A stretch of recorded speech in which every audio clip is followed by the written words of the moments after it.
పొందుకుని నీ దీవెన చూడాలి నాయన. ఈ మీటింగ్ల ద్వారా గొప్ప ఆశీర్వాదం బిడ్డలు పొందాలి నాయన.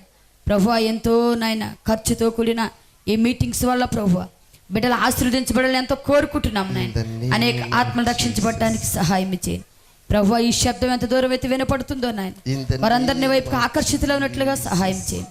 కూడిన ప్రతి ఒక్క బిడ్డను దీవించండి. జరుగుతున్న ఆరాధనలో తోడయుండమని యేసు పరిశుద్ధ నామములో అడిగి వేడుకొంచున్నాం మా పరమ తండ్రి, ఆమేన్. ఆమేన్. నుండి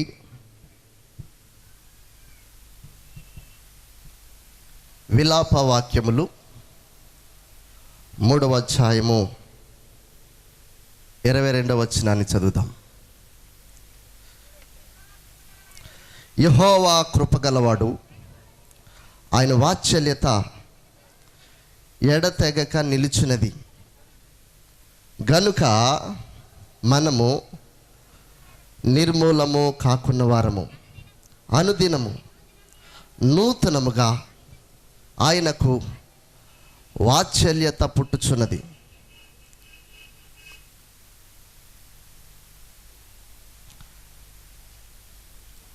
నీవు ఎంతైనా నమ్మదగిన వాడవు, యెహోవా నా భాగమని నేను అనుకొనుచున్నాను, ఆయన యందు నేను నమ్మిక ఎంచుకొనుచున్నాను. ప్రార్థన చేసుకుందాం.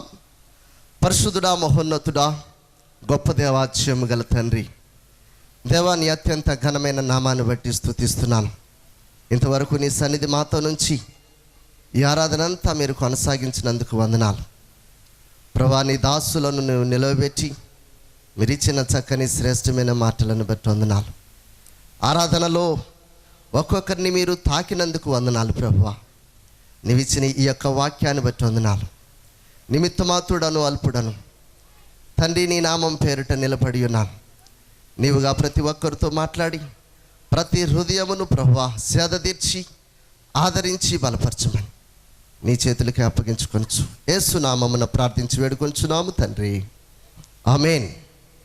దయచేసి ప్రియులారా గమనించండి, దేవుని యొక్క పరిశుద్ధ గ్రంథమందు విలాప వాక్యములకు ప్రాముఖ్యమైన గ్రంథము. ప్రవక్త అయినటువంటి యిర్మీయా విలపించు ప్రవక్తగా ఈ యొక్క గ్రంథాన్ని తన యొక్క జీవితంలో నుండి దేవుని యొక్క స్పర్శ, దేవుని యొక్క సహవాసము, దేవుని యొక్క సాంగత్యము, దేవునితో యిర్మీయా నడిచినటువంటి నడక ఈ యొక్క విలాప వాక్యాల్లో రాయటం జరిగింది. తన యొక్క స్వీయ అనుభవముతో యిర్మీయా ఏమని మాట్లాడుతున్నాడంటే, యెహోవా కృపగలవాడు, ఆయన వాత్సల్యత ఎడతెగక నిలుచున్నది. యెహోవా కృపగలవాడు, ఆయన వాత్సల్యత ఎడతెగక నిలుచున్నది. ప్రియ సహోదరి సహోదరుడా, దేవుడు కృపగలవాడు, ఆయన వాత్సల్యము గలవాడు. వాత్సల్యము అంటే ఏమిటండి? వాత్సల్యము అంటే ఏమిటి? వాత్సల్యము ఎవరి ఎడల చూపిస్తారు? వాత్సల్యం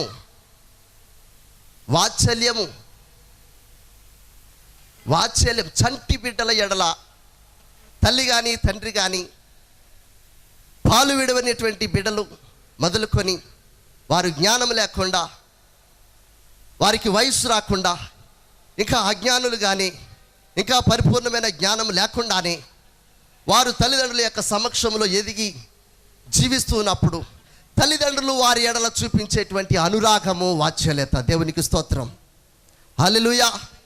వారికి ఏమీ తెలియదు, వారి చంటి పిల్లలు, జ్ఞానం లేదు, ఊహ లేదు, వారికి మాట లేదు, స్పర్శ లేదు, ఏమీ తెలియనటువంటి అజ్ఞానులుగా వారు ఉన్నప్పుడు తల్లి అయినటువంటి తల్లిగా, ఒక తండ్రిగా ఆ పిల్లల ఎడల చూపించేటువంటి మమకారము, వాత్సల్యత.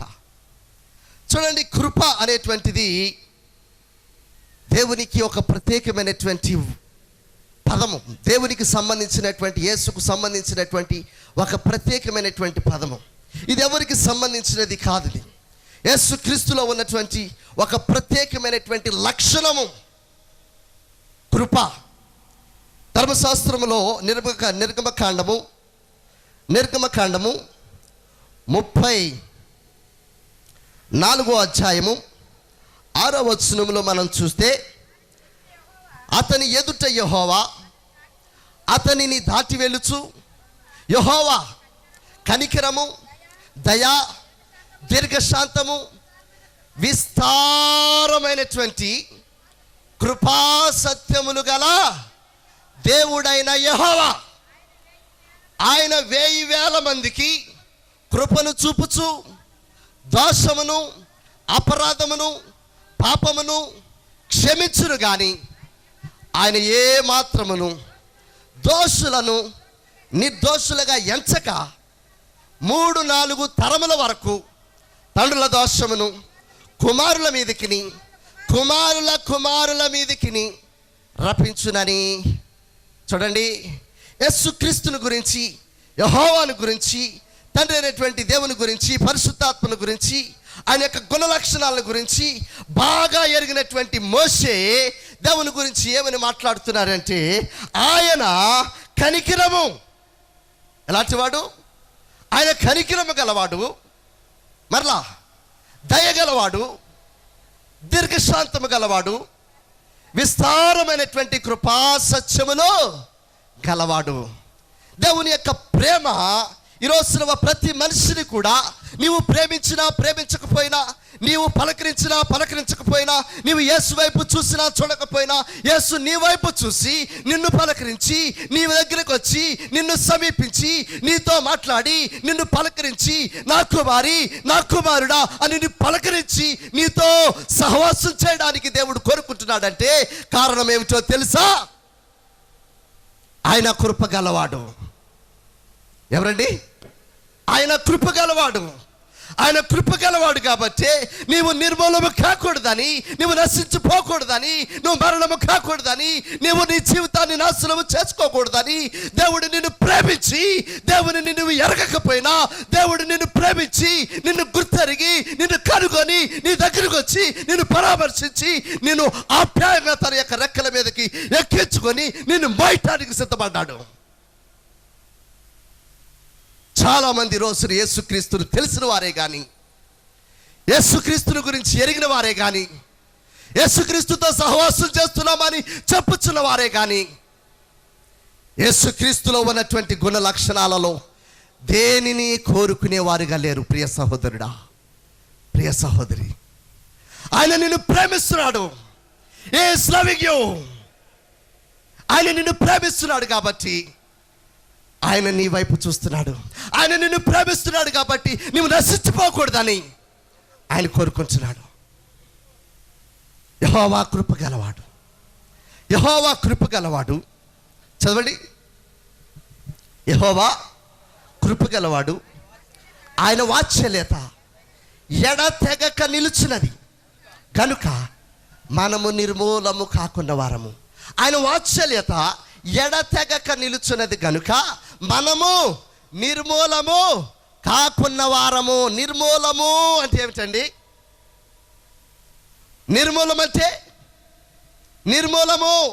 నిర్మూలము అంటే పూర్తిగా వేళతో సహా పెకిలించబడి అవతల పారవేయటం. నాశనం. నిర్మూలం అంటే ఇక లేకపోవటం. ప్రియ సహోదరి సహోదరుడా, ఈ రాత్రికాల సమయంలో అనేక మంది తమ జీవితాలను అస్తవ్యస్తం చేసుకుని, తమ బ్రతుకులను అస్తవ్యస్తం చేసుకుని, ఒక మార్గం అనేది తెలియక, వారు నడిచేటువంటి మార్గం ఏ దారిలో వెళ్తుందో తెలియక, ఆ యొక్క గమ్యము ఏమిటో తెలియక, వారి జీవితాలలో ఏ విధంగా నడుచుకోవాలి, ఏ విధంగా తలంచాలి, ఏ విధంగా ముందుకు సాగాలి అనేటువంటి దిశానిర్దేశం లేనటువంటి వారై ఆగమ్య గోచరమైపోయి, దిక్కుతోచని పరిస్థితికి వెళ్ళిపోయి, నిస్సహాయమైనటువంటి పరిస్థితికి వెళ్ళిపోయి, ఇక మాకు ఈ జీవితం వద్దు, మాకు ఈ బ్రతుకు వద్దు అని జీవితాలు చాలించడానికి సిద్ధపడిపోతున్నాడు. అనేక మంది రోజున తమ జీవితాలను వ్యర్థముగా పాడు చేసుకుంటున్నారు. కానీ ప్రియ సహోదరి సహోదరుడా, నీ జీవితము వ్యర్థముగా పాడైపోవటం దేవునికి ఇష్టం లేదు. దేవునికి స్తోత్రం, హల్లెలూయా.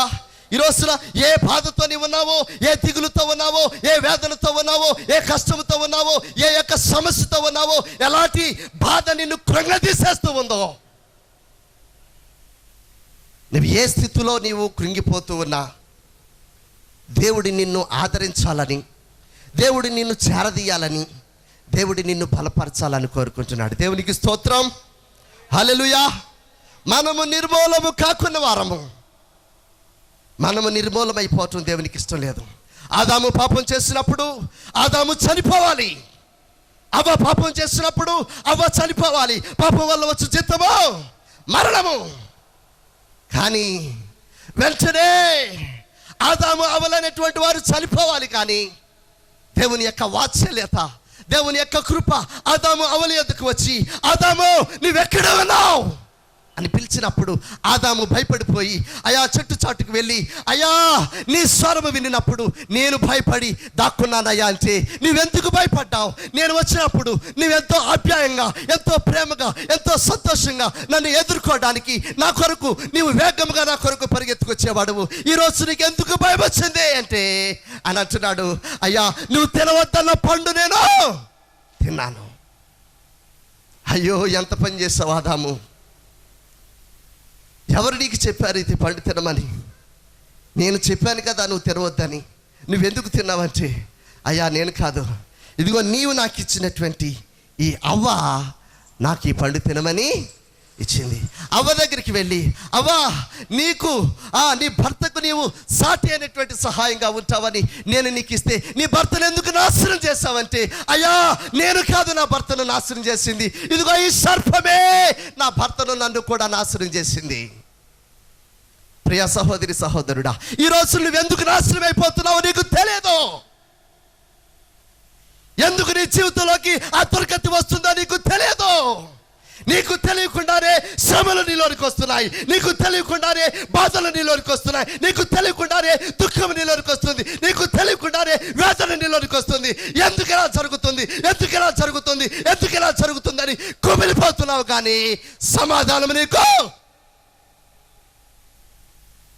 దొరకట్లేదు. దొరికిందా నీకు? అయ్యో నేను ఎందుకు నశించిపోతున్నానయ్యా? జీవ మార్గంలో నుండి దేవుని యొక్క ఉన్నతమైనటువంటి ఆశీర్వాదకరమైనటువంటి దీవెనకరమైనటువంటి ఆ యొక్క జీవితంలో నుండి నేను ఎందుకు నశించిపోతున్నాను? దేవుని మార్గం నుండి తొలగిపోయి లోకంలో ఎందుకు కలిసిపోతున్నాను? దేవుని యొక్క సత్యం నుండి విడిచిపోయి అబద్ధములకు ఎందుకు వెళ్ళిపోతున్నాను?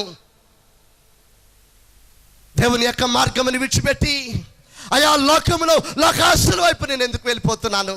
నాకు తెలియదండి. ఏదో నన్ను బలవంతం చేసి ఈ యొక్క పాపానికి నన్ను బానిస చేసింది. నేను నశించిపోతున్నాను.